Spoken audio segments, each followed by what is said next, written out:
Welcome back to the Hot Diggity Dog Read to Your Dog at Home series. And I'm interested to let you know that this is the last chapter of the Adventures of Humboldt. And I think, Dory, are you going to stay awake for this? I think she will. So hop on board, chapter 30. The neighbors were gathered at the sweet shop to celebrate Humboldt's safe return. Mrs. Gimmage looked up at the sky, shimmering with blueness. She was deeply thankful for how things had turned out. "I'd like to propose a toast," she said. Everyone raised their glasses of blackberry cordial. To the blueness of skies, the blackness of coal, the spunk of sparrows, the kindness of friends, the trollop of trolls, and the triumph of toadies, and the grandness of it all. "And the emptiness of vats," Humboldt added, winking at Itzhak. Radinsky wagged his tail back and forth. Plouffe sat on her back, nibbling a saltine. She shimmered with merriment.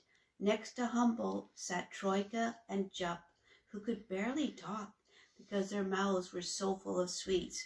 Nigel Fielding of the London Times asked for Plouffe's autograph, which she happily gave with her bird footprints. Hodge gave a short speech, and Podge nodded continuously. Afterward, Itzhak played a jig on the fiddle, and everyone danced and sang and ate far too many chocolate toadies, but no one cared about getting the collywobbles. As the shadows lengthened in the street and the street lamps winked on, the royal carriage drew up to the front door of Gimmage Gumdrop Inc., and 6 corgis hopped out, Lancelot in the lead, bearing a scroll in his mouth. It was an invitation to the palace, written in the Queen's finest Sussex goose feather penmanship, and a royal welcome home to the troll of the British Empire. The end. But it's not really the end, my friends. I want to say we have another book that I'm working on, Humboldt and I, called The Further Adventures of Humboldt, in which Humboldt goes further.